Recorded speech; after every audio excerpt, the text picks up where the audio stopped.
Last time, Job lost everything, his wealth, his children, yet he worshipped. "The Lord gave and the Lord has taken away," he declared. But what happens when the test isn't just loss, but unceasing, agonizing pain? What happens when suffering isn't swift, but a slow, excruciating torment that eats away at the body and soul? Even as Job clung to his faith amidst the rubble of his life, Satan was not finished. He returned to God, claiming Job's faith was only skin deep.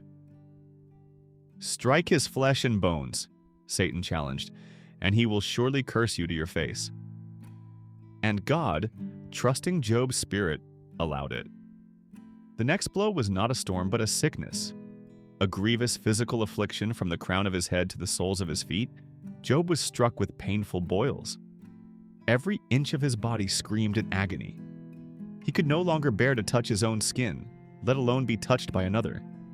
He sought comfort in the only place he could find it, the ash heap outside his ruined home, a place of mourning and despair. There, amidst the gritty cinders, he sat, scraping his festering sores with a broken piece of pottery, seeking a moment of relief from the relentless torment. His once strong body, now a landscape of disease and suffering, was a testament to the raw, visceral nature of his trial. Through all of Job's initial losses, his wife had suffered alongside him. She had lost her children, her home, her security. Now she witnessed the excruciating degradation of her husband, the once mighty Job, reduced to a broken man on an ash heap, writhing in unbearable pain. The sight was too much for her, her own grief and despair boiling over into a desperate outburst. "Are you still holding on to your integrity? Curse God and die." Her words, born of unimaginable sorrow, were not a malicious attack, but a heartbroken plea from a soul stretched beyond its limits. She saw no hope, no justice, only endless pain. Why prolong the suffering? Why hold on to a God who allowed such devastation? But Job, even in his agony, found the strength to rebuke her, his voice weary but firm, echoing the profound truth he had clung to from the beginning. "You are talking like a foolish woman. Shall we accept good from God and not trouble?" Even now, with his body ravaged and his wife broken, Job refused to abandon his faith. He acknowledged God's sovereignty over both blessing and sorrow, choosing to endure rather than curse the very source of his existence. Word of Job's calamities spread, and from their homes, 3 men, Eliphaz the Temanite, Bildad the Shuhite, and Zophar the Naamathite, gathered to comfort him and console him. They were Job's friends, and they set out together, planning to offer solace in his darkest hour. But when they saw him from a distance, they could barely recognize him.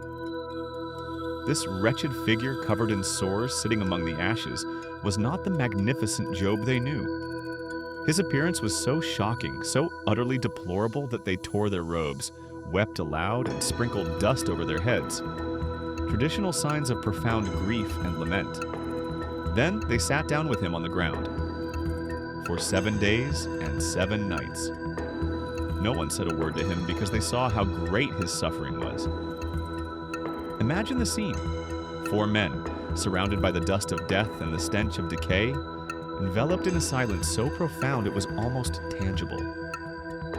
A silence that spoke volumes of their shock, their grief, and their utter inability to comprehend the suffering before them. This initial silence was a powerful act of empathy, a profound recognition of Job's unbearable pain. For 7 days they sat with him, sharing his ash heap, his grief, and his misery. They offered the quiet presence that true friendship often demands, a solidarity that spoke louder than any words. But within that silence, a silent battle was being waged. As they observed the once righteous Job, now utterly destroyed, their theological frameworks began to stir. God was just, they believed. The righteous prospered, the wicked suffered. How then could Job, whom they knew to be blameless, be enduring such a terrible fate? Unspoken questions began to form, subtle seeds of judgment taking root.